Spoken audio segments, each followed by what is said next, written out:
You know, one of the big myths there is into playing guitar is everything that has to do with clean tone. What is really a clean guitar sound?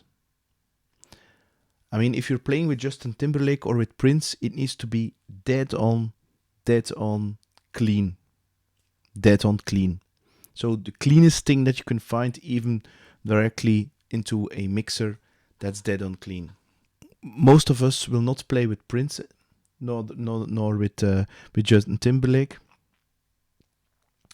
And from Tim Pierce, I actually learned that clean is not so clean. And for years, I really struggled. I had a very nice clean tone sound, something like.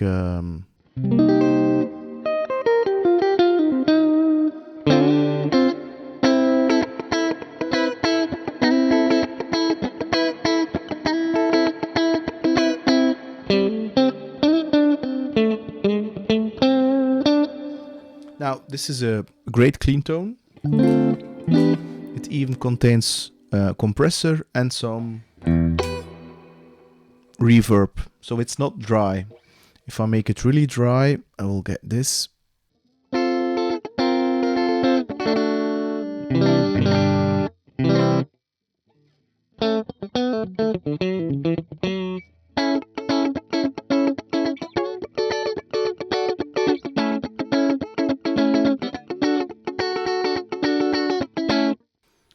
Clean, very, very clean. What's the challenge with this? It's quite hard to play with this tone, especially when you're new to playing guitar. And I didn't say now go overboard and use as many distortion or gain you can possibly can. No, but what I would like to do in a live context, this is very important. If I need to play clean, this would be my clean tone.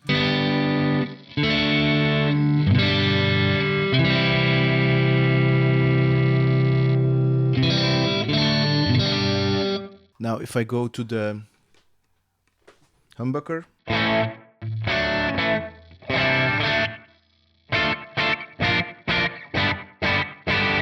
as you can hear, there's a certain bite to the sound. There's a little bit, overdrive gain, and this is on purpose.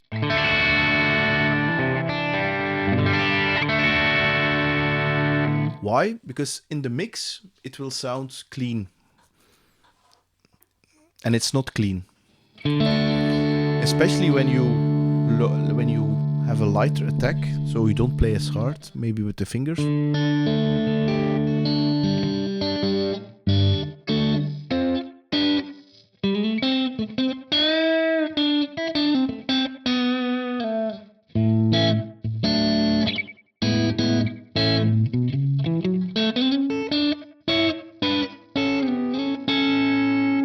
So when you then play rhythm,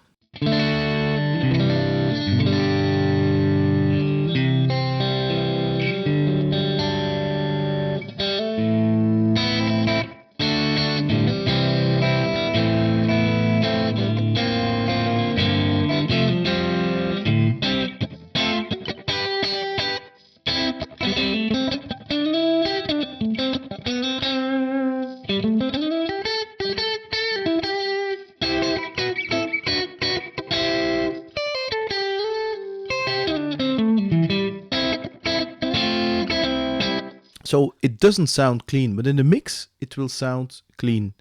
Now, how do I get this kind of sounds? Basically, or you can do two things. Or you have a clean amp, and you will use a pedal, which is called like a treble booster or a clean boost, which is like a pedal which just adds volume but no gain, and you put it in front, so it starts to compress the amp a little, and the compression, that makes that you can play easier with the sounds.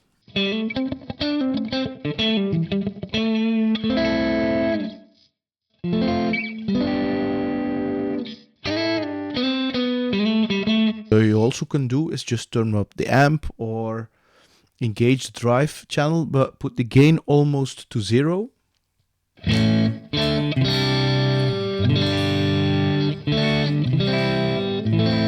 And what you can do, if it's a little bit too much gain, you can lower your attack. So instead of...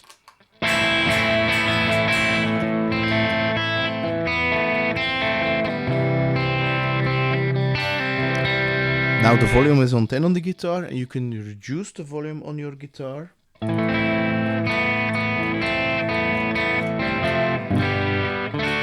To clean up the signal.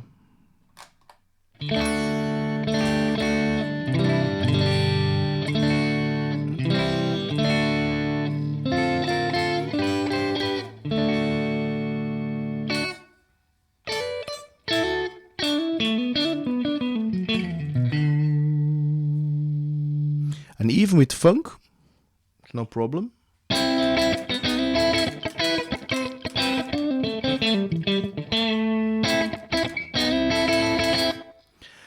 It's even clean. And if you look at, for instance, David Williams, who played the guitar parts of Michael Jackson, of Thriller, the whole album, and of The Wall, he actually used a kind of an Ibanez guitar with 2 humbuckers. He put it in the middle position, and he had an overdriven tone, breakup tone, and he dialed the volume back to get that real compressed tone, that clean tone that you're hearing. So that's not a clean amp that you're hearing on the record. It's really literally a overdriven amp, which he has just turned the volume of the guitar down to get that real, sparkling, clean sound. And to be honest, I was not aware of that, and it was in a video years ago that Tim Pierce just showed to the world his clean tone, and it was not clean. It was actually quite overdriven when he hit the strings very hard, especially with the bridge humbucker.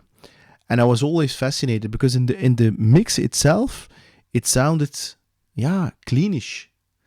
And since then, in a live situation, I'm going always for a kind of slightly breakup clean tone, and used my volume of the guitar to clean if I want really clean. But even when I play pop in a live context, I will barely going to use a really, really clean a clean sound, because it's very difficult to play with. It has it's also loud, because there is the dynamics are very low and high, and with the compressor you can even that out. But it's the same with using a kind of a clean boost, or even an overdrive pedal, where you're going to turn the drive down and you're going to turn the volume up. There you're going to overload the input of the amplifier, which is going to compress it. And it's that compression that you can feel when you are playing, which makes it easier.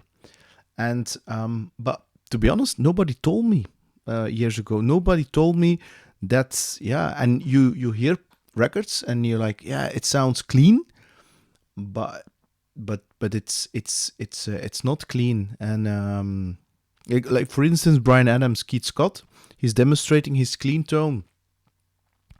There is nothing clean about it. It's really the amp overdriven, and it's in the mix it sounds clean, but it isn't clean. It isn't clean. So try it for yourself, with a clean boost or an overdrive pedal, but not using the drive, and see how it feels. Sometimes you also can combine it with a compressor. It really depends on your style, of course. And see how you can use that tone, and don't be frustrated because you think how they are getting that kind of clean. It's not clean. Check out also Tim Pierce, but also other players, and you will see always the same trick, because not a lot of players, I mean, maybe Nile Rodgers, he plays straight through the amp, he plays straight into a desk, just like Prince did.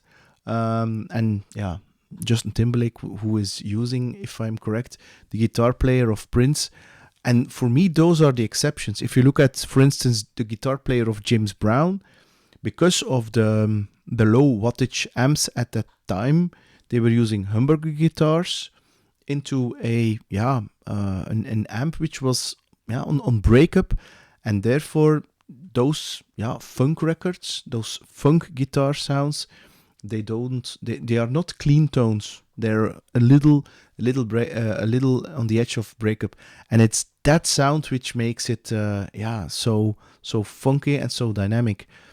And if you try to emulate that, you think I'm going to use a clean tone, and it's really, really difficult to make it really sound vivid in a live context. Of course, in the studio you can play around, that's something else.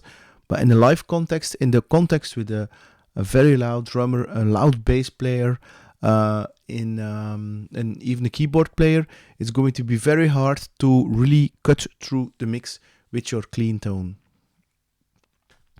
I hope this was useful for you. I wish you a fantastic life, you beautiful souls. I'm Peter George, and see you next time. And let me know what you think about it. And by the way, don't forget to subscribe and like this video. Toodaloo!